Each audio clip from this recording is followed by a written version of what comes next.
The views expressed and the opinions given by the individual host, guest, random reptoid, or chupacabra may not necessarily reflect those of AM 950 Radio, its affiliates, or its sponsors. Now, it's time to step into the unknown.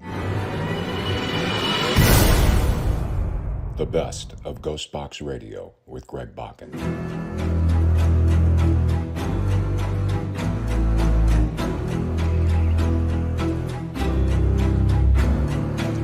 This is the best of GhostBox Radio with Greg Bakun on AM 950. Tonight we're going to play parts of interviews from 3 different guests. We've had some amazing people appear on the show, and we think that they should be heard from again. Enjoy the show. I am with Bishop Christina Rake, and we've been talking about all things exorcism today. A really light subject, right? And we've been talking about a number of things, but I wanted to bring her in to talk about the films as well, and talk about the things that we see in the films, and are they anywhere close to what she has seen or heard from her peers who do exorcisms? And Bishop Rake, I think the first one that kind of goes with the new film Exorcist Believer, and I had asked Bishop Rita Strugula about this, and I don't know if she understood my question, because she had something where the evil entity was jumping from between 2 people, a mom and a daughter. In the film, it is 2 children, both simultaneously possessed, and it isn't in jumping around or anything like that. They are both possessed at the same time. Is that possible? Have you run into that? Yes, it is very possible. Again, people think of demons or spirits or ghosts like us, just like they think of God like a human being, because that's our only experience. But like I explained to people, how many places does Abraham Lincoln haunt? They're hundreds of miles apart. Right. These entities are not bound by time and space. They can be in many places at the same time, or one place at many times. It's not the same. Just like St. Michael can be all over the place and hear everybody, so can they. These are former angels for the higher demons, the more powerful demons. So yes, it could be possessing 2 people at exactly the same time, the exact same entity. And in a case like that, you would want to perform the exorcism of them at the same time, because you want to eliminate it from this entire what's the best word? The system. It's inhabiting a system, and you need to remove it rather than triangulate it. So yeah, I've read about that. There was a case in France in 1549 where an entire convent in Loudun was possessed, 68 nuns by the same demon. This is common throughout history. Oh my goodness. Yeah, that's something. And you know it's interesting. I'm just going to be very honest, and I hope it's not offensive to anybody. I always find especially Roman Catholic nuns, their habit and everything else, especially in the old days, very haunting. Yeah. It's very haunting, and I'm a big British television fan, and there's an series on Armchair Thriller called Quiet as a Nun, and it's one of the protagonists, and it is a faceless nun in the same sort of habit. It's very, I don't want to say creepy, because I think that makes I think that's an insult to all nuns, but you know that imagery being used, like in the film The Nun and stuff like that. I mean, it's used to that direction, and it's not, they're not dressed any differently than as they would as followers of religion. So also, going kind of keeping in the Exorcist theme, I've talked about this a number of times on the program. William Friedkin, who directed the original Exorcist film, he had done in 2017 a documentary called "The Devil and Father Amort," and that was a documentation of a real exorcism. So in it, what sounded to me is as this woman in Italy is getting exorcised, she is screaming, she's writhing in pain, and it sounds to me that there are multiple voices at once. Is that something that you come across?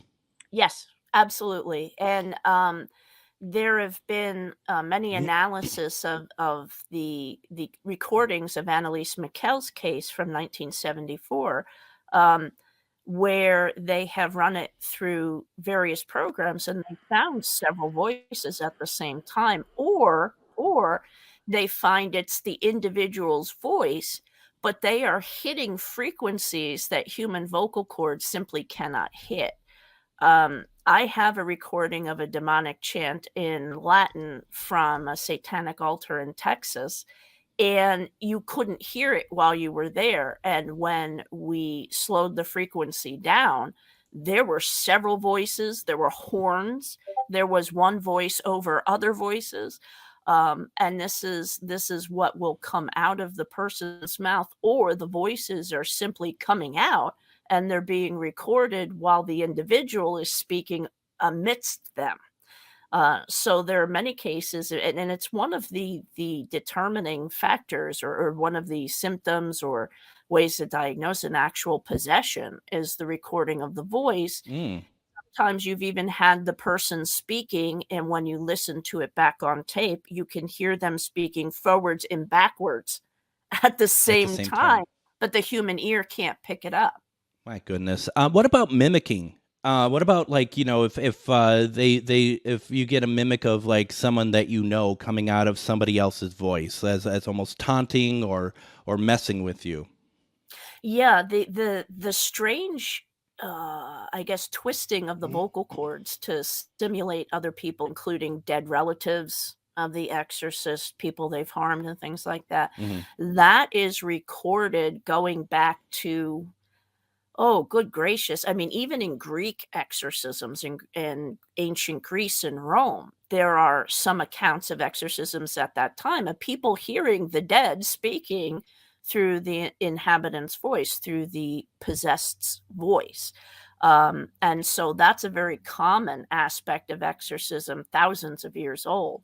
The vocal cords being able to do things they shouldn't do, we can see that more in modern times, but the many voices speaking at the same time, that's as ancient as possession itself. And we know about the ability to speak languages that that person has never spoken before. I mean, that's like a gimme, right? That you get that quite a bit.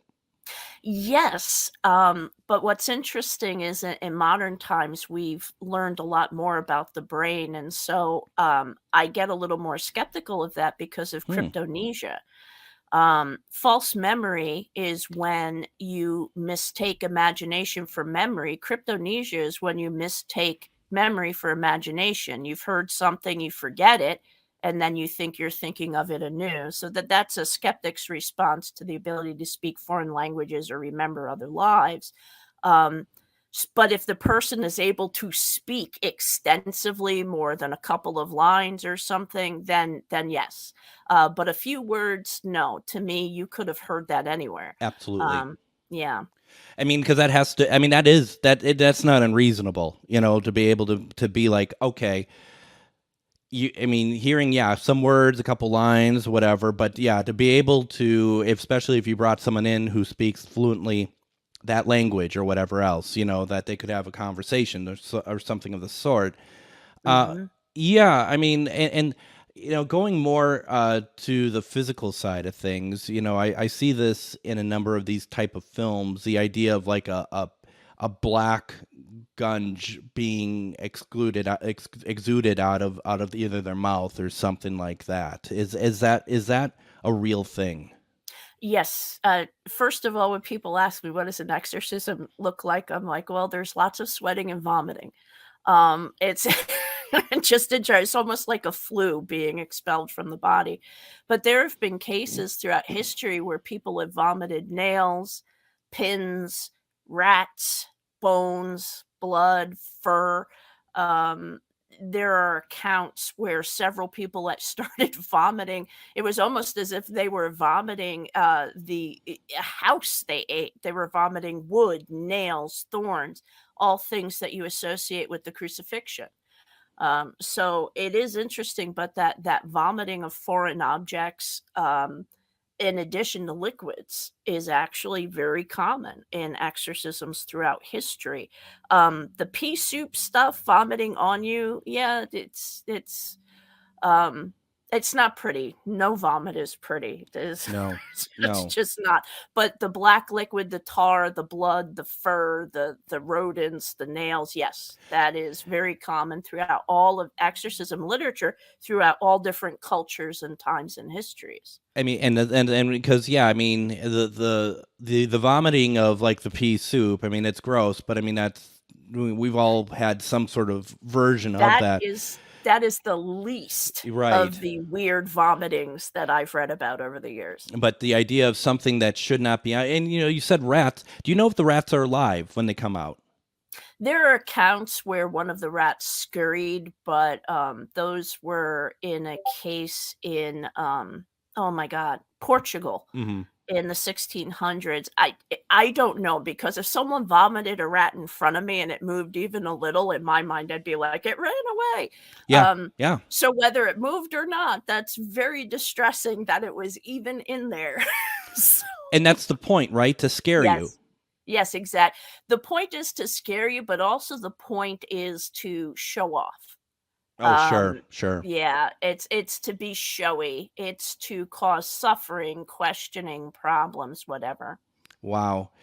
I mean, and obviously physical strength, all the physicality of it. But the one I always I wonder, and the original Exorcist film, as I said at the top of the program, is always going to be for me, like, I mean, just the way it was shot, the way that it was cut together.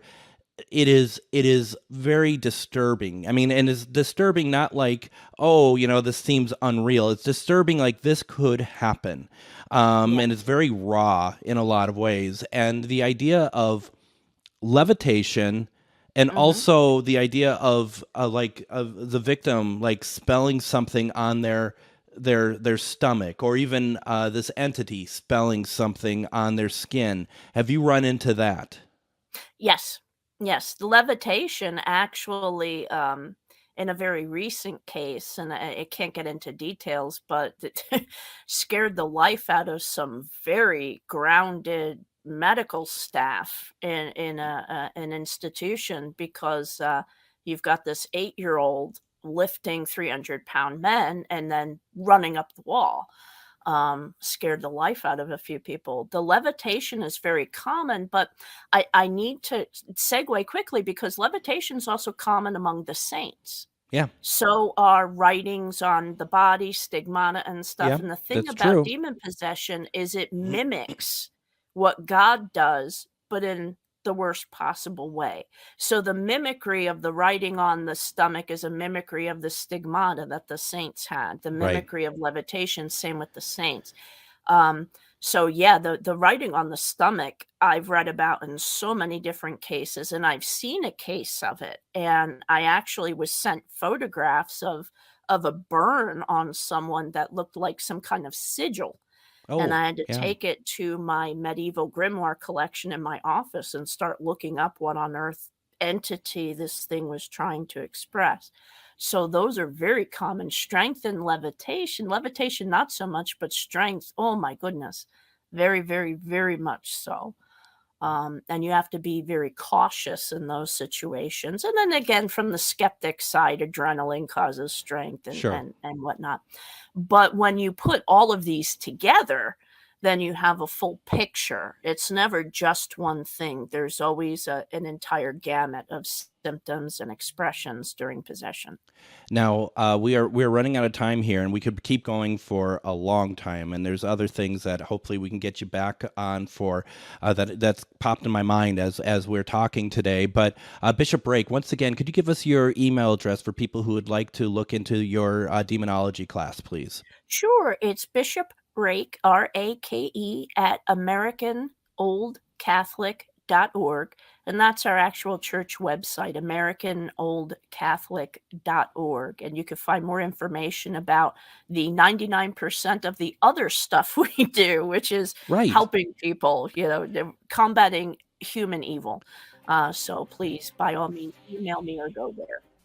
You are listening to the best of GhostBox Radio with Greg Bakun. Remember, you can hear full past episodes, see upcoming events, and order books of the authors we have on the show by going to ghostboxradio.com. Don't forget to like us over on Facebook, look us up at GhostBox Radio with Greg Bakun, and finally, please consider supporting me on Patreon. We have a special, unique audio content that you'll not find anywhere else, plus special episodes. On Patreon, you can find me as GhostBox Radio with Greg Bakun. We'll be back with another guest after the break. You're listening to GhostBox Radio on AM 950.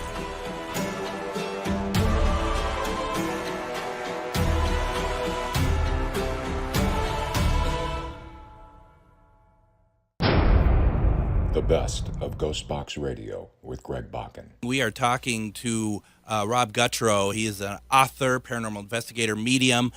We are talking about pets in the afterlife. His newest book had recently been released. It's available on Amazon, Pets in the Afterlife 4, Messages from Spirit Cats. But Rob covers a lot through the other 3 books, and there's a lot of other books that Rob has written that are really worth checking out, and we just want to keep bringing Rob back to talk about them.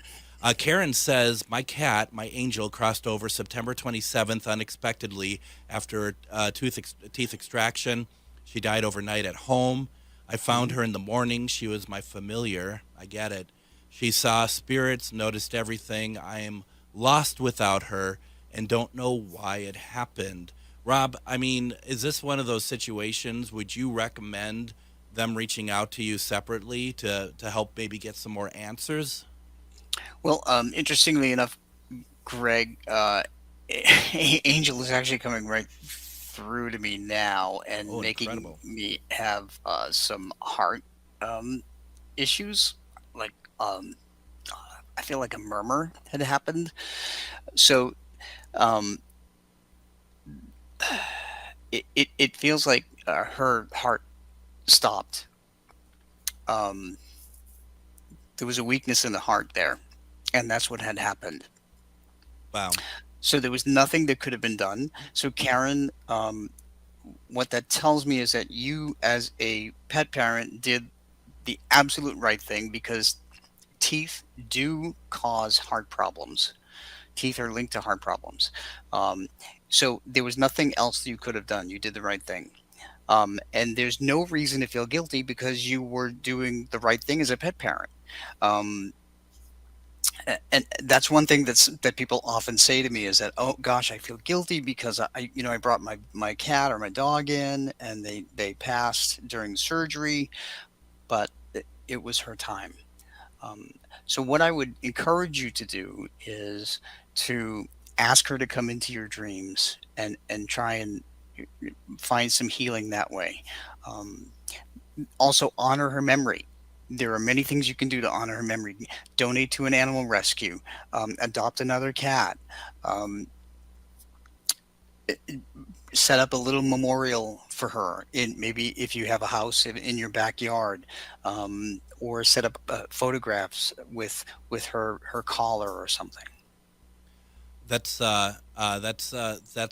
great, Rob. And thank you for sharing what came through. And Karen, I am so very sorry for your loss. And I just would like to say that even my cat Dave, who he was my first rag doll, and he was something very special. And I had to make the decision to bring him in to put him down, to put him to sleep. I knew he had to I knew it had to happen. Yet I still felt the greatest guilt of my life that this family member that's been with me for 10 years that I made that decision. So Karen, I understand the guilt, but I wholeheartedly agree with Rob, and thank you for sharing that with us. Can I share some more with you, Rob? Sure. Jen just says that Rob did a reading for my cat Shane. He had mentioned about a bird singing loudly, and I had the window open recently and heard a bird song I never heard before, and it was super loud. I knew it was Shane. Thanks again, Rob.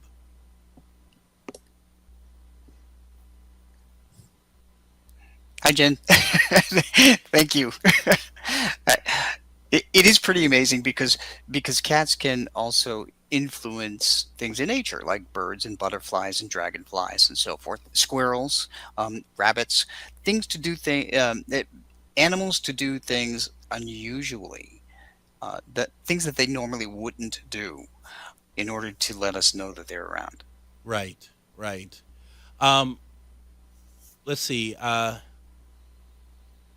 I think this was answered, but Joanne just asked, "Does the animals that we lost call to you when we ask?" And I mean, that's that. I think the answer to that we've been talking has been yes, right?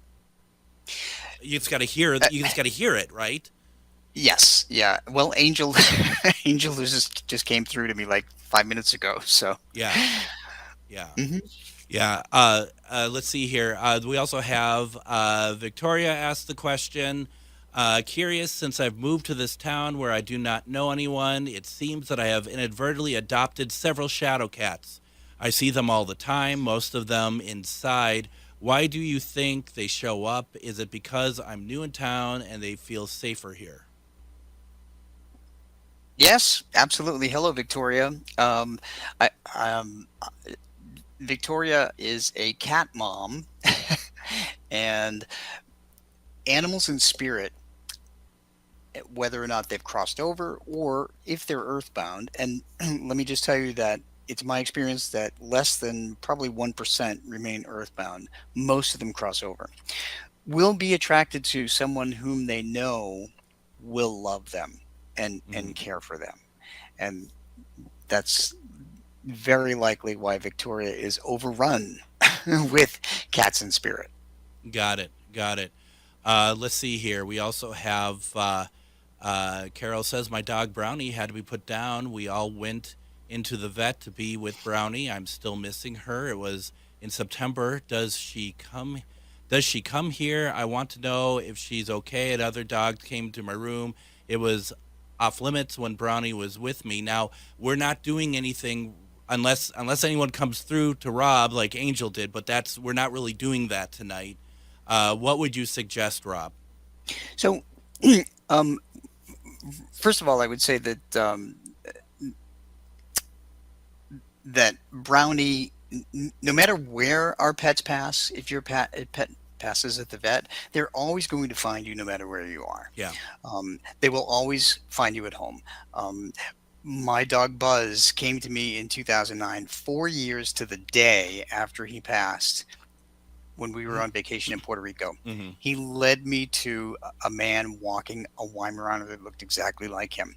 So Brownie can find you anywhere, anytime, any place. And it doesn't matter where you are.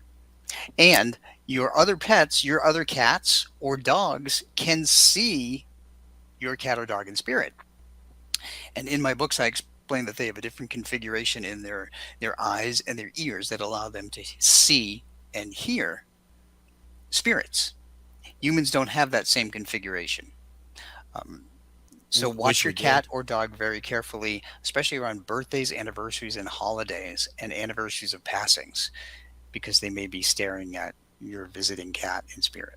That's pretty amazing. Once again, the book that the most recent book is called Pets in the Afterlife 4 Messages from Spirit Cats. It's available on Amazon, and there's a lot of other books available that Rob has written as well.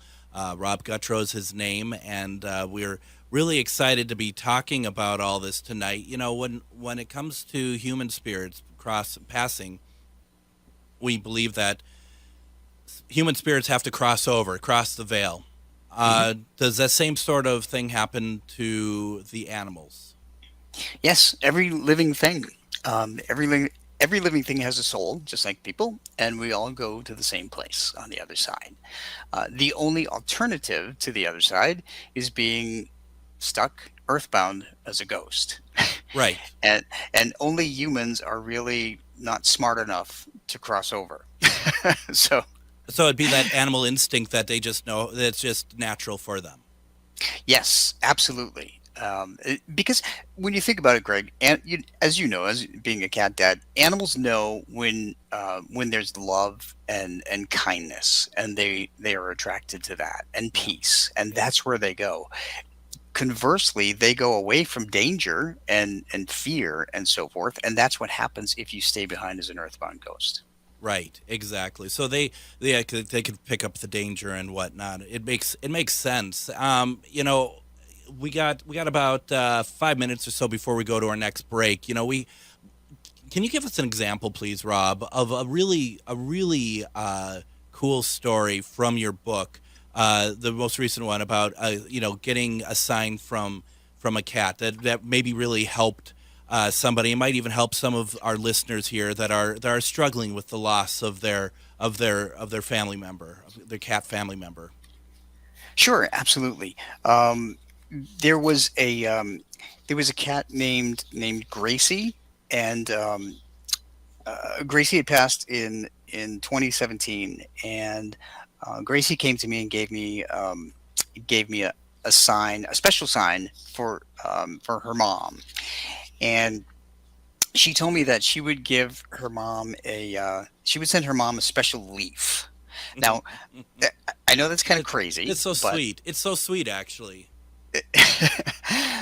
but her mom wrote me back and said, and her mom said that she lived in the Midwest, and she said that there's a lot of leaves around here, and that's kind of crazy, but I'll keep an eye out for it.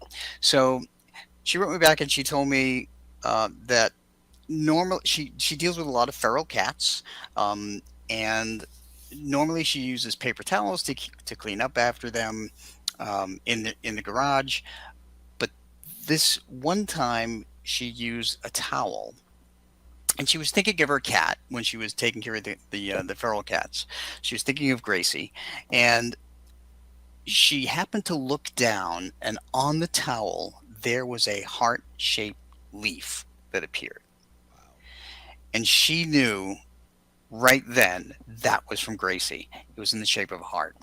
Um, and when she wrote me back, she she wrote three or four exclamation marks after her message. Um, but so that's a very subtle sign. But number one, she was thinking of Gracie when Yeah. she was helping the other cats. Number two, she wasn't using paper towels for the first time in a long time that she normally discards. She was using a towel, and she dropped it on the floor of the garage. And she said that she realized that all of these things had to come together Yep. in order to get that sign. And that's what I write about. That's pretty amazing. Do animals, like for example cats, after they pass, do they get jealous at all that you're bringing someone new into the house, or do they worry about being forgotten? They don't worry about being forgotten so much, but some of them do get jealous. It depends on their personality. I've had cats come through that will tell me that they were a female cat, and they said they only wanted the pet parent to adopt male cats because they wanted to be the only female cat Yeah. in that particular family. Um, so so sometimes they do get jealous, but and other times they may not like the pet that you adopted, but they come back in spirit and they do train the pet that you adopted. So you may see them do something, the new pet do something similar that your pet in spirit has done. So I want to, before we go to break, I want to quickly tell you my story because it leads into this. Is I mentioned that my first ragdoll was a cat named Dave, and he was an incredible, I mean, truly a best friend. And a number of years have passed, and I started dating somebody who had a cat that looked just like Dave, as it happens. And Ah, but on closer inspection, not really at the same time. And this cat was named Linus, and we never dated. We did date for a little bit, but we stayed friends. And she kept offering Linus to me because they wanted to get a dog, and she could see that we had a connection. And I said no because I had an older cat, AJ. One day I finally decided I am going to get Linus because I really do want him in my life. And as soon as I made that decision and gave her a call, I'm going up the stairs and I feel something tugging at my sock. And I look down, there's nothing there. And immediately, intuitively, using my intuitiveness, I'm like, that's Dave. And I said, Dave, don't worry. I'm not going to forget about you. And the day I went to go pick up Linus, I'm driving down a road. He wasn't too terribly far from me, about 20 minutes or so. I'm driving down the road, and there's a truck that's on the side of the road, and it's the side of the truck is facing me going down the road, and in big letters, it said Davy on it. Okay. I mean, his name, and it's how I call him. I'd never call him Dave. I call him Davy. I mean, it just, and I'm like, oh my gosh, Dave, I'm not going to forget about you. You're not, I just I felt like I had to really let him know. And it's still one of my favorite memories because once again, like the heart leaf, I feel like that is one of those things that a lot of things had to be lined up, because there is a company around here called Davy that does I don't even know what they do, but I see them occasionally. Is that crazy? No, not to me. You are listening to the best of GhostBox Radio with Greg Bakun. Remember, you can hear full past episodes, see upcoming events, and order books of the authors we have on the show by going to ghostboxradio.com. Don't forget to like us over on Facebook, look us up at GhostBox Radio with Greg Bakun, and finally, please consider supporting me on Patreon. We have a special, unique audio content that you'll not find anywhere else, plus special episodes. On Patreon, you can find me as GhostBox Radio with Greg Bakun. We'll be back with another guest after the break. You're listening to GhostBox Radio on AM 950.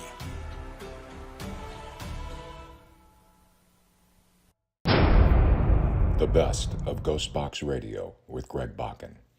We're talking with Madam Pamita, and we've been talking about curses, and I wanted to there was a couple comments, at least one I wanted to kind of talk with you about on the chat here over at GhostBox Radio with Greg Bakun on Facebook.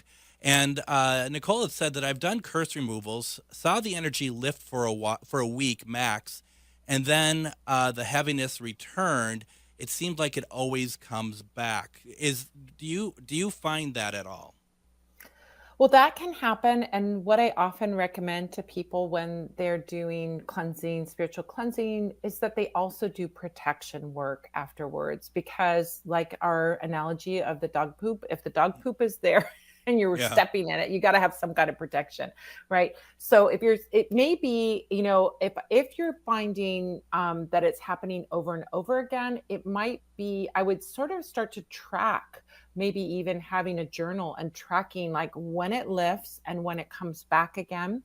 Is it related to a space that you're going into? Is there some place that you're going into and you're picking up that energy? Is it a person that you're around you're getting that energy from? So it could be anything.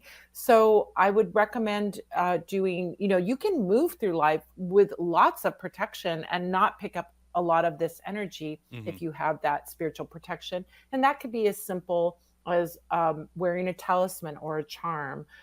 It could be, an evil eye charm, for example, or like in Slavic magic, we wear coral or amber jewelry as protection. You can also, use like a spiritual oil. Like I have an oil that we make called Powerful Protection. It makes you invisible to your enemies, spiritually invisible. You're not actually invisible, but you're spiritually invisible to your enemies so that they can't get in there and get that negativity toward you and attached to you. So I would start journaling to see when does it happen again, and if there's some kind of common denominator of when it comes back. But in the meantime, you can also be wearing talismans or working with other products that are about spiritual protection. Now, Della Ann from YouTube says, hello, beautiful. I guess my response to that is hello. What are you laughing for? Anyway. You want to arm wrestle me for that comment? Hey, can't we both be beautiful? Yes, I think we are. in our own own strange ways. I guess I'm talking about myself with that. I don't even have a Kamarchik shirt. I didn't even know they sold them. It makes sense. I mean, I don't. Oh my gosh. Well, listen, I got this one because it's in the I'm Ukrainian, and Yeah. it's in the Ukrainian colors, and on the back it says kovbasa, which is in Cyrillic, which is the word for sausage. But they have other, because they sell food from all different countries. Yeah. They have different colors and different words on the back. I think I bought one from one of my kids, and it said beef sausage or something on the back of it. Yeah. Well, and I have a Polish background, so definitely Pierogi. pierogies. Come on. Yeah. The sad thing is, and I've always feel bad for my mother, was that we're told in the family that she made the best Polish food, and I cannot stand any Polish food. I can, no matter how much I try, cabbage rolls, just pierogies are okay. I'm embarrassed to say that. I feel so bad because she makes the best. She had made the best food, and both my sister. You should be embarrassed. I It's am. great food. It is. I know, and both my sister and I. Maybe my sister now, over time, maybe her taste buds had changed, but I just never. And I don't like cabbage. I just don't like it, no matter how much I've tried it, all of that stuff. I can't. Sauerkraut and all that stuff. No, thank you. Gosh, I you must can't be a do it. super taster. You taste all the bitter stuff. I do. People. I do. I have quite the palate. I'm not saying it's good or bad, but I have quite the palate. So I want to talk a second. You, I would assume, identify as you say a witch, a teacher, best-selling, is that white witch, right? Yeah, I mean, I wouldn't use the term white and black as, that to me is kind of a delineation. People say white witch or gray witch or black witch, but I think it also has a connotation that when we look at white as good and black as bad, it feeds into racism, right? Sure.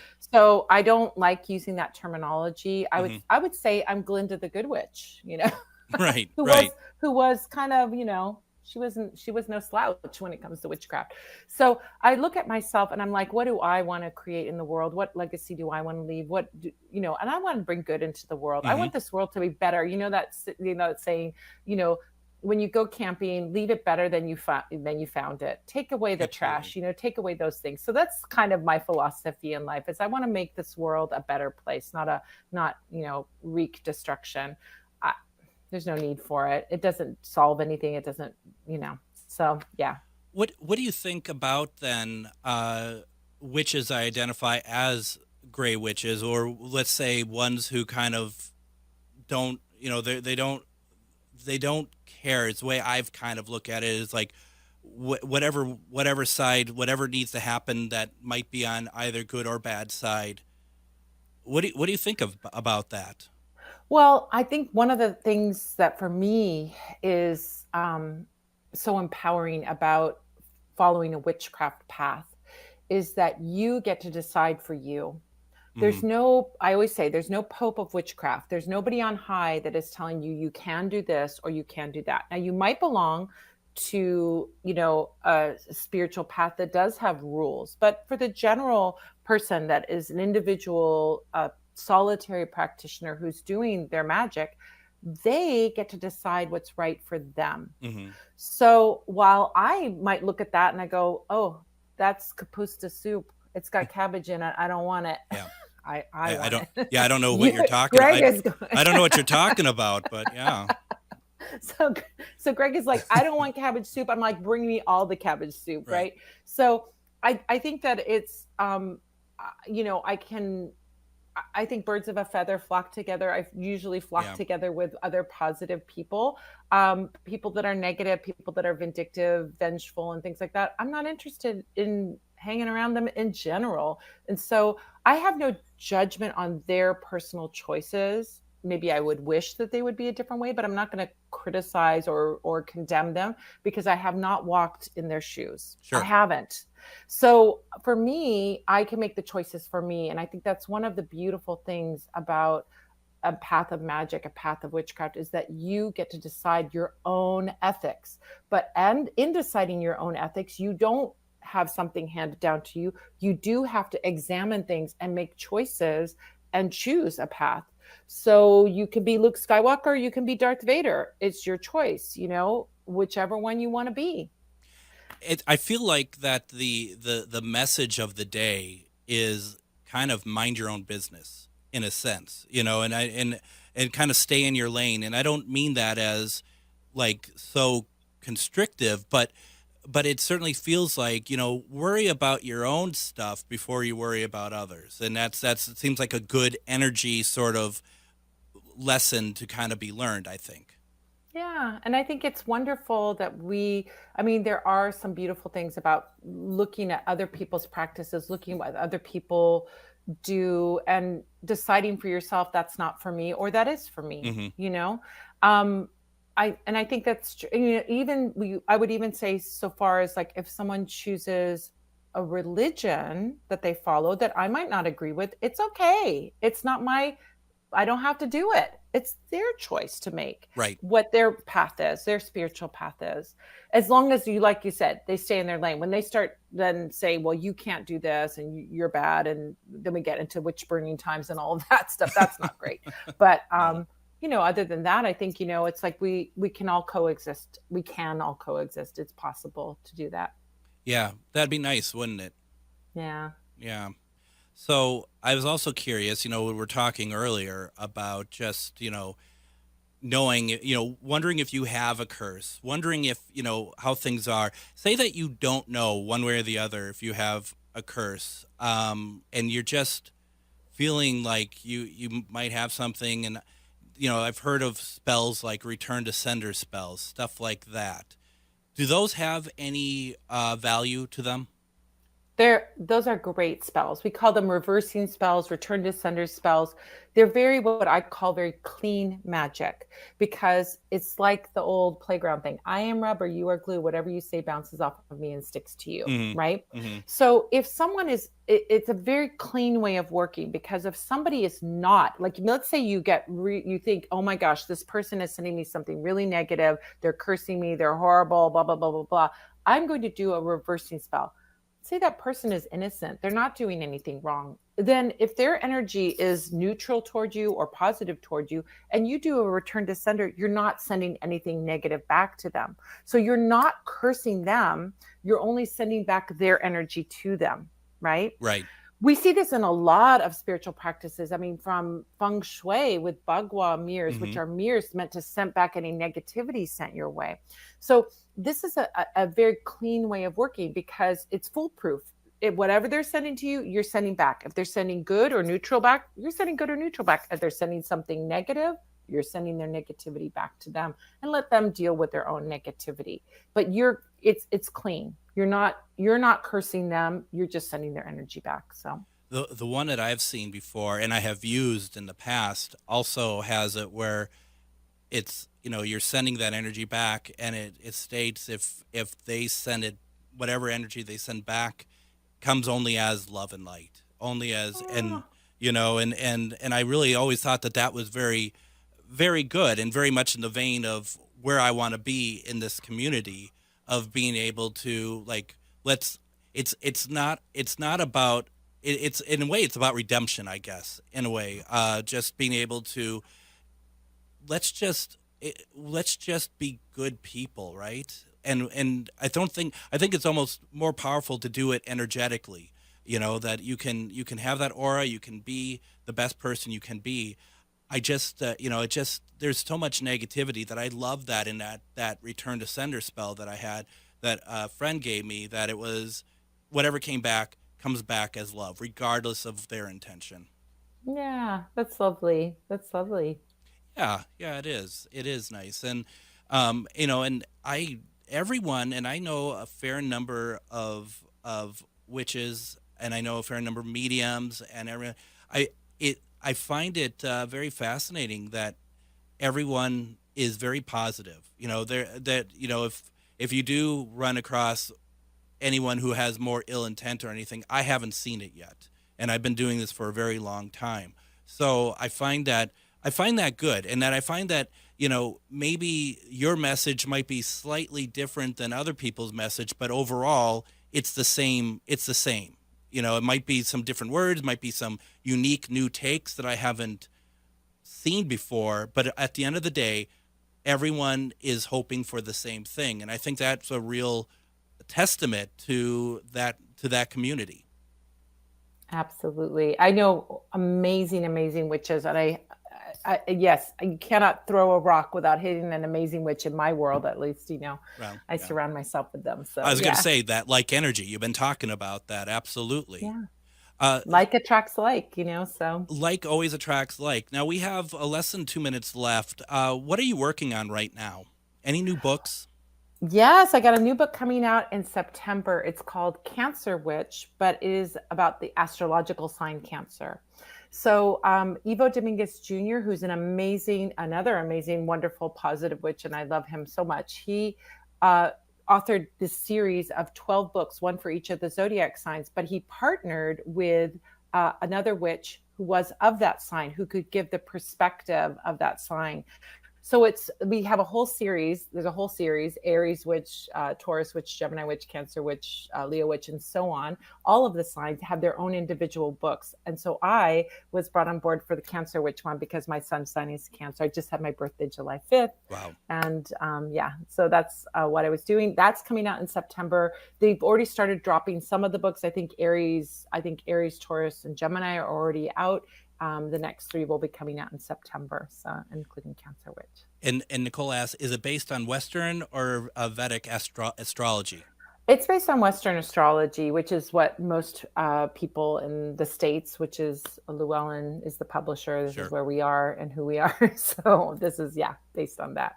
No, that makes sense. Now, and then for anyone who wants to keep up on what you're doing, would you suggest going to parlorofwonders.com? Yeah, so if you go to Parlor of Wonders, it's spelled the fancy way, Parlour of Wonders. You are listening to the best of GhostBox Radio with Greg Bakun. Remember, you can hear full past episodes, see upcoming events, and order books of the authors we have on the show by going to ghostboxradio.com. Don't forget to like us over on Facebook, look us up at GhostBox Radio with Greg Bakun, and finally, please consider supporting me on Patreon. We have a special, unique audio content that you'll not find anywhere else, plus special episodes. On Patreon, you can find me as GhostBox Radio with Greg Bakun.